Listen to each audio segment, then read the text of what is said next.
We can't talk about this process of filtration without speaking in a little more detail about what is known as the filtration membrane inside of this structure we're looking at. This structure we're looking at, by the way, gets called the renal corpuscle. This whole thing's the renal corpuscle. On those kidney boards in your lab, you've got a picture of a whole kidney that's huge, and then just one kidney lobe, and then you've got a picture of this. So when you've got a picture of this, some students seem to think it's the urinary bladder. You ain't got no monster like that in your urinary bladder. At least I hope you don't. So this is not the urethra. That is the beginning of the proximal convoluted tubule. Let's talk some more about just this filtration membrane. Remember, blood comes in here, and that blood pressure will be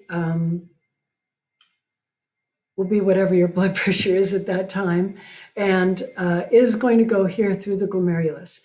Now, even though your blood pressure is your blood pressure here at the afferent arteriole, your afferent arteriole in particular is regulating what the blood pressure is inside of the glomerulus. How does it do that? Well, if your afferent arteriole thinks, this blood pressure is way too high, your afferent arteriole will simply close down a little bit so that the relative diameter of the afferent and efferent arterioles will be a little bit more similar, and that'll drop the blood pressure in here. If your blood pressure is super low, then the afferent arteriole will dilate in order to create a bigger discrepancy between the two diameters, and that'll raise the blood pressure inside of here, the glomerulus. So that's your blood pressure. Please don't memorize any of these numbers, and this has got more detail than I want you to know. Primarily, I want you to know that the pressure that's forcing outward, hydrostatic pressure, is greater than the pressure that's asking fluid not to leave. And so out wins, and we get net filtration, which just means more water and the stuff that's dissolved in it leaves. Now, let's look at a little more. I thought it was here. Let's look at a little more detail about this membrane. This membrane now has got 3 layers. The first layer is the simple squamous epithelium that makes up the capillary wall itself. Except for here in the glomerulus, those simple squamous epithelial cells are fenestrated, which means they've got little holes in them. And those little holes make this capillary bed a little leakier.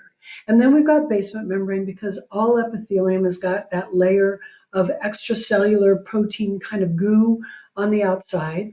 And then we've got a layer that's drawn like this. Do you see these things? They kind of look like some kind of weird monster thing, like something that might attack someone on a spaceship, I guess. Those are cells called podocytes, and that is the third layer. Inside, you've got simple squamous, then you've got a layer of basement membrane, then you've got these things, podocytes on the outside. Those podocytes make up the third layer of this filtration membrane.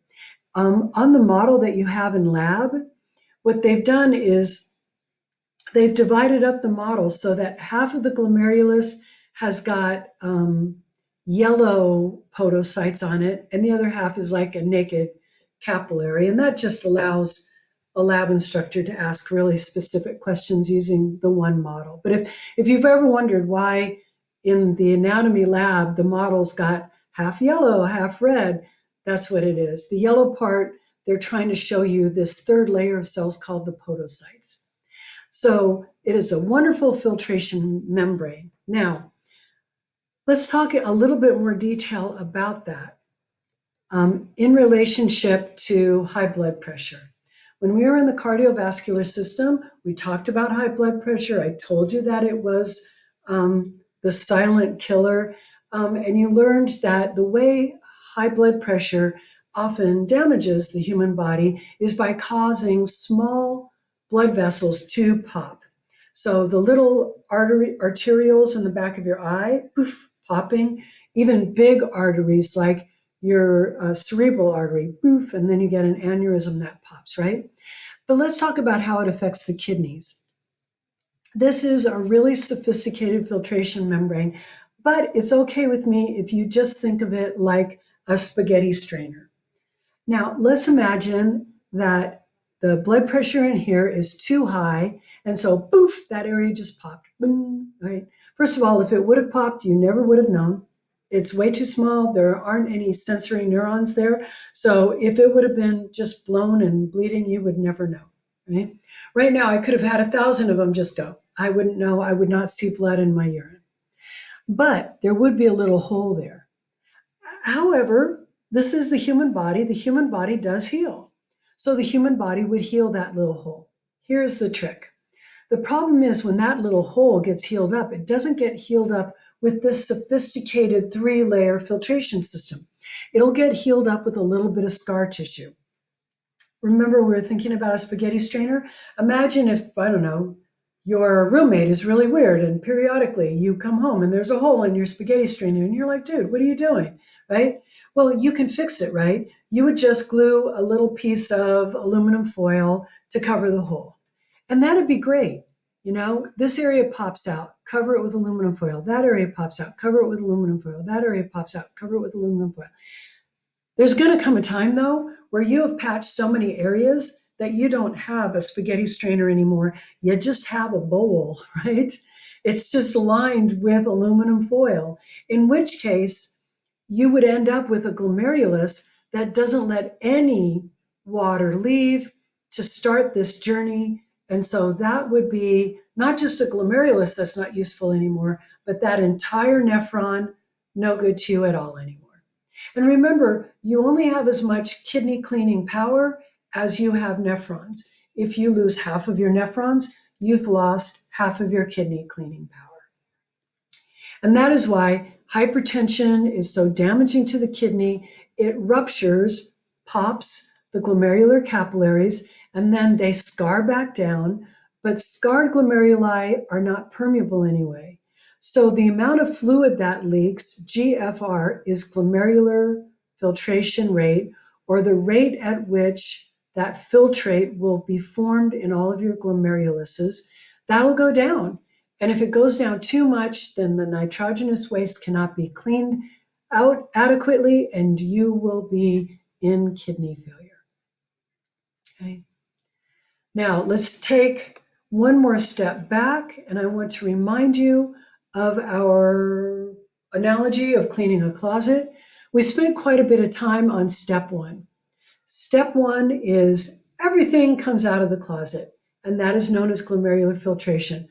Where does filtration happen in this process? At the glomerulus, period. And so now we've got a whole bunch of stuff. It all came out of your mom's closet, and we are going to be sending it down the tubules. I want to point out to you that this is not anatomically correct, right? This particular diagram from your textbook, this is not anatomically correct. This is a schematic. And all of this area here represents proximal convoluted tubule, nephron loop, distal convoluted tubule. And during all of this area, proximal, nephron loop, distal, right, we are going to get two processes. One is called tubular reabsorption, and one is called tubular secretion. Please allow me to reenact the life of a tubule, right? So as a tubule, I am a simple cuboidal epithelial cell, and I make the structure of one of these kidney tubules. As a simple cuboidal epithelial cell running right down in front of me, this is going to be that stuff that is called filtrate, lots of water, glucose, amino acids, urea, right? Okay. What is right at my back? Right at my back is blood in the peritubular capillaries, all right? So here I am, I'm a simple cuboidal epithelial cell, and at my front, am I pointing the right way? Yes, at my front, I have got that tubular fluid that used to be filtrate. At my back, I have got blood. And so here's my job. My job is, oh, what a cute glucose. Oh, I'm not giving that away. I'm putting that back into the bloodstream. Amino acid, I just bought that. I'm grabbing it, putting it back into the bloodstream. Water, oh, I think I'm going to need that water, putting it back into the bloodstream. When I, as a cell that makes up the structure of the tubule, when I grab something from the filtrate and put it back into the blood that's going by, that is like you grabbing stuff from that pile of clothes that's on the bed and hanging it back up in your mom's closet, right? Tubular reabsorption. It removes useful solutes from the filtrate and returns them to the blood, putting stuff back in the closet. Now, this same cell, me, is going to be going, ooh, cute glucose, keeping it. And then I'm like, a urea? Wait, I thought I threw away all the ureas. Oh, we do not need those ureas. Okay?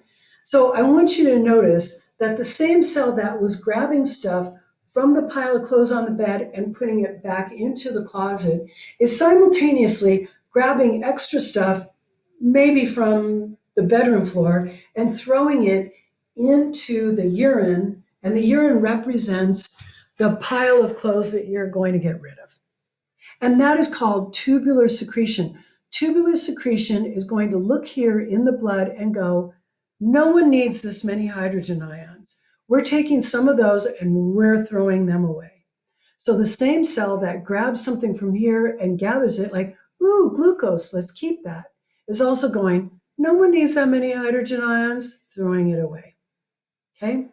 Tubular reabsorption is putting the things you want to keep back into the clean closet, and tubular secretion is finding other things that need to be thrown away and throwing them into the pile that's going to the Goodwill. And this, that's down here maybe, that's the pile of stuff that you're thinking about sending to the Goodwill. Okay? See? Just like cleaning a closet. Okay, I don't know why I'm here again. Well, we just talked about that, so I don't think we need to do this again. Great. Okay. Tubular reabsorption and secretion. This is just some more definitions of what we just talked about. Reabsorption returns filtered water to the body. We talked about that in that slide that I just went past. That the water that left was like dirty water. And then the water, just because of that difference between hydrostatic and osmotic pressure, just because of that, water just whoosh, goes right back into the peritubular capillaries. And already, without doing hardly anything, 2/3 of the water that left goes right back into your bloodstream. Okay? Ultimately, 99% of the filtered water is going to get reabsorbed, but not all right there at the proximal convoluted tubule. The solutes, they get reabsorbed, meaning grabbed from that filtrate stuff and put back into the bloodstream by active mechanisms and passive ones, and we're not going to talk about them in very much detail. Remember, the ultimate job is to maintain homeostasis. We want our blood to be concentrated enough to be isotonic, not so concentrated that it's hypertonic. We want the pH to be just right, all of that. Okay? And what about secretion? Secretion is important for a lot of things. But honestly, when I think of secretion, I'm mostly thinking of hydrogen ions. You know, the human body, particularly with a typical American omnivore diet, we make a lot more hydrogen ions than we can possibly keep. Write this down. The most powerful way of regulating your pH of your blood is the kidneys. How does it do it? That proximal convoluted tubule and the distal convoluted tubule, they're going to see, oh, in the blood, way too many hydrogen ions. I'm going to grab them and throw them into the forming urine. So as a result, the pH of your blood stays right there at 7.4, but the pH of your urine, it can be 5, right? All right. We are going to pick up here at the beginning of the next lecture.